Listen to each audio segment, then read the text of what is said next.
ಇಲ್ಲ, ಅವಶ್ಯಕತೆ ಬಿದ್ದಾಗ ಭೇಟಿ ಮಾಡೋಣಂತೆ. ಏನು ಅವರೇನು ನನ್ನ ಸಂಪೂರ್ಣ ಶತ್ರುನಾ? ನಡೀತಾ ಇರ್ತದೆ ರಾಜಕಾರಣದಲ್ಲಿ ಸಂಘರ್ಷಗಳು. ಮತ್ತು ಒಂದಾಗಿರ್ತಕ್ಕಂಥ ಎಷ್ಟು ಕಡೆ ಆಗಿಲ್ಲ. ರಾಮಾಂಜನೇಯಿಂದ ಯುದ್ಧ ಆಗಿದೆ ಈ ದೇಶದ ಇತಿಹಾಸದಲ್ಲಿ.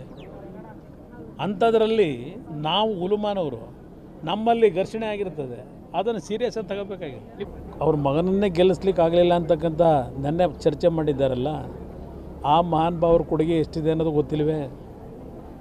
ಅದರಿಂದ ಆ ಚುನಾವಣೆಯ ಫಲಿತಾಂಶ ಅವ್ರು ಏನು ಹೇಳಿದ್ದಾರೆ, ಅವ್ರ ಮಗನನ್ನೇ ಗೆಲ್ಲಿಸ್ಕೊಳ್ಳಿಕ್ಕಾಗಿಲ್ಲ, ಕುಮಾರಸ್ವಾಮಿ ಅವರು ಚುನಾವಣೆಯಲ್ಲಿ ಸೋಲ್ತಾರೆ ಈ ಬಾರಿ ಅಂತಕ್ಕಂಥದ್ದೇನಿದೆ. ಬಹುಶಃ ಅವ್ರು ಮುಖ್ಯಮಂತ್ರಿ ಸ್ಥಾನದ ಅಧಿಕಾರ ನಡೆಸೋದು ಬಿಟ್ಟು ಜ್ಯೋತಿಷ್ಯ ಹೇಳೋದು ಯಾವಾಗಲಿಂದ ಪ್ರಾರಂಭ ಮಾಡಿದ್ದಾರೋ ಗೊತ್ತಿಲ್ಲ ನನಗೆ. ನೋಡೋಣ ಅವ್ರ ಜ್ಯೋತಿಷ್ಯ ಮುಂದಿನ ಫಲಿತಾಂಶ ಮಂಡ್ಯ ಜಿಲ್ಲೆ ಜನತೆ ಏನು ಕೊಡ್ತಾರೆ ಅಂತಕ್ಕಂಥದ್ದು ಕಾದು ನೋಡೋಣ.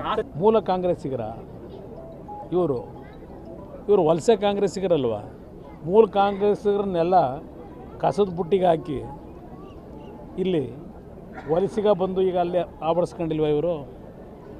ಇಲ್ಲಿ ಮೂಲ ಪ್ರಶ್ನೆ ಇವತ್ತೇನು ಪ್ರಶ್ನೆ ಮಾಡ್ತಾರೆ ಪಾಪ, ಅವರು ಚಾಮುಂಡೇಶ್ವರಿ ಬಿಟ್ಟು ಅಲ್ಲೆಲ್ಲೋ ಬಾದಾಮಿಗೆ ಯಾಕೆ ಹೋದರು ಕಳೆದ ಚುನಾವಣೆಯಲ್ಲಿ? ಇಲ್ಲಿ ನಿಲ್ಲಬೇಕೋ ಬೇಡವೋ ಅಂತೇಳಿ ಹಲವಾರು ಕ್ಷೇತ್ರಗಳ ಚರ್ಚೆಗಳು ನಡೀತಲ್ಲ ಕಳೆದ ಚುನಾವಣೆಯಲ್ಲಿ. ಅದು ಯಾಕೆ ಮಾಡ್ಕೊಂಡು ಹೊರಟಿದ್ರು? ನಾನು ಕನ್ನಡಿಗ.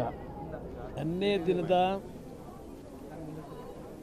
ಎರಡೂ ಪಕ್ಷಗಳ ಮುಖಂಡರ ಒಂದು ಕೋರ್ ಕಮಿಟಿ ಸಭೆಯಲ್ಲಿ ಚಾಮರಾಜನಗರ ಮತ್ತು ಮೈಸೂರು ಕೊಡಗಿನ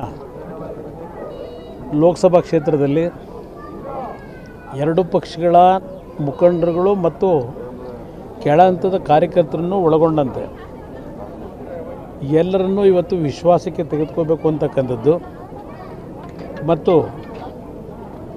ಬೂತ್ ಮಟ್ಟದಿಂದ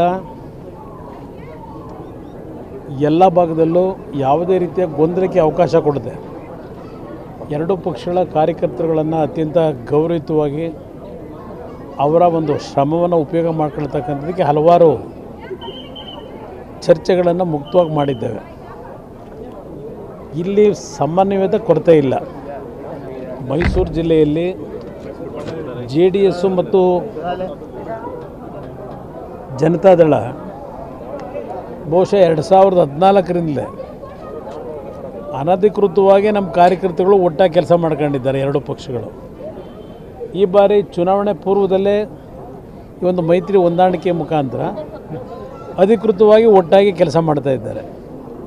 14ರಿಂದ ಇಲ್ಲಿ ಏನೊಂದು ಅನ್ಯೋನ್ಯತೆ ಇಟ್ಕೊಂಡಿದ್ದಾರೆ, ಅದು ಈ ಬಾರಿ ಅಧಿಕೃತವಾಗಿ ಒಟ್ಟಾಗಿ ಮಾಡ್ತಕ್ಕಂಥ ಒಂದು ವಾತಾವರಣ ಇವತ್ತು ಸಮನ್ವಯದ ಕೊರತೆ ಇಲ್ಲದೆ ಆಗಿದೆ ಅಂತಕ್ಕಂಥ ನನ್ನ ಅಭಿಪ್ರಾಯ. ಸರ್, ಮಂಡ್ಯ ವಿಚಾರದಲ್ಲಿ ಸಿದ್ದರಾಮಯ್ಯ ನಿನ್ನೆ ಪದೇ ಹೇಳ್ತಾ ಇರುವಂಥದ್ದು ಕುಮಾರಸ್ವಾಮಿ ಅವರು ಸೋಲ್ತಾರೆ, ಮಗನನ್ನೇ ಗೆಲ್ಲಿಸ್ಕೊಳ್ಳೋಕ್ಕಾಗದಿರೋ ಅದು ಹೆಂಗೆ ಗೆಲ್ತಾರೆ ಅನ್ನುವಂಥದ್ದು ಕಾನ್ಫಿಡೆನ್ಸ್ ಅಲ್ಲಿ ಇದ್ದಂಗಿದೆ. ಹಿಂದಿನ ಚುನಾವಣಾ ಫಲಿತಾಂಶದ ಹಿನ್ನೆಲೆಯಲ್ಲಿ ಹೇಳಿದ್ದಾರೆ. ಕಳೆದ ಬಾರಿ ಮಂಡ್ಯ ಕ್ಷೇತ್ರದ ಅಭ್ಯರ್ಥಿಯಾಗಿ ಕುಮಾರಸ್ವಾಮಿಯವರ ಮಗ ನಿಖಿಲ್ ಕುಮಾರಸ್ವಾಮಿ ಜನತಾದಳದ ಅಭ್ಯರ್ಥಿ ಆಗಿರಲಿಲ್ಲ. ಅವನು ಕಾಂಗ್ರೆಸ್ಸು ಮತ್ತು ಜನತಾದಳ ಎರಡರ ಒಂದು ಮೈತ್ರಿಯ ಅಭ್ಯರ್ಥಿ ಆದಂಥದ್ದು.